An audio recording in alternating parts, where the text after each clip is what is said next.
Hi friends, ఈరోజు masala vada curry ఎలా prepare చేయాలో చూద్దాం. ఇది చాలామందికి తెలిసే ఉంటుంది. నేను ఎలా చేస్తానో చూడండి. ఫస్ట్ కడాయి పెట్టుకుని దానిలో ఆయిల్ వేసుకోవాలండి. ఆయిల్ బాగా హీట్ అవ్వాలండి బాగా. తర్వాత దీనిలో పోపు దినుసు వేసుకోవాలండి. ఆవాలు, జీలకర్ర, మెంతులు అవి వేసుకోవాలండి.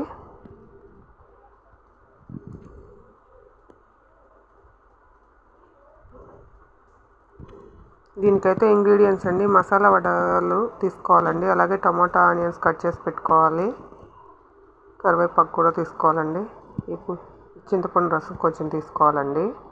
ఇప్పుడు ఇవి ఫ్రై అయ్యాక దీనిలో కరివేపాకు రెమ్మలు వేసుకోవాలండి. కరివేపాకు వేసుకున్న తర్వాత ఆనియన్స్ వేసుకోవాలండి.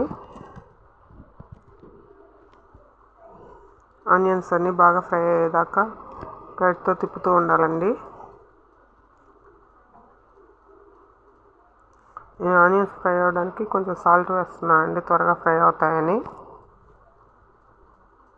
ఈ ఆనియన్స్ అన్నీ బాగా ఫ్రై అయిన తర్వాత కొంచెం రెడ్డిష్గా వచ్చిన తర్వాత దీనిలో టమాటా ముక్కలు వేసుకుంటున్నానండి. టమాటా ముక్కలు వేసుకొని వీటిని బాగా ఫ్రై అయ్యే వరకు వేపుతూ ఉండాలండి. దీనిలోకి సరిపడినంత పసుపు వేసుకున్నానండి. కొంచెం పసుపు, అలాగే దీనిలోకి సరిపడినంత కారం తీసుకున్నాను. నేనైతే 2 టేబుల్ స్పూన్స్ తీసుకున్నానండి. మాదైతే కొంచెం ఘాటు తక్కువగా ఉంటుంది కారం. మీకు ఎంత ఘాటుగా కావాలో అంతవరకు వేసుకోండి. సాల్ట్ కూడా సరిపడినంత వేసుకోండి. అలాగే దీనిలో చింతపండు రసం కూడా యాడ్ చేస్తున్నానండి. ఇది కొంచెం చిక్కబడేదాకా ఫ్రై చేసుకోవాలండి, బాగా వేగిందాకా. తర్వాత దీనిలో ఒక 2 గ్లాసెస్ వాటర్ పోస్తున్నానండి. అలాగే నేను ఇంగువ పొడి కూడా యాడ్ చేశాను కొంచెం. ఇది బాగా కొంచెం ఉడకనివ్వాలండి. ఇది మసాలా వడ పులుసు, ఇది కొంచెం చిక్కపడేదాకా బాగా ఉడకనివ్వాలండి. దీని మీద ప్లేట్ పెట్టేసి ఉడకబెట్టడానికి ఉంచేసానండి. తర్వాత కొంచెం బాగా ఉడికిన తర్వాత కొంచెం పులుసు చిక్కబడిన తర్వాత దీనిలో మసాలా వడలు యాడ్ చేస్తున్నానండి నేను. ఇప్పుడు కొంచెం చిక్కబడింది, ఇప్పుడు మసాలా వడలు యాడ్ చేస్తున్నాను. నేనైతే దీనికోసం ఒక 6 వడలు తీసుకున్నానండి.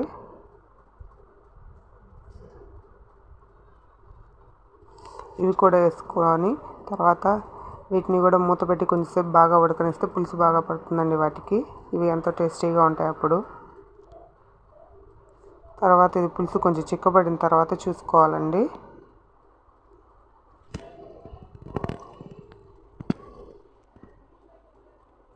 ఇప్పుడైతే కొంచెం దగ్గర పడుతూ ఉంది పులుసు.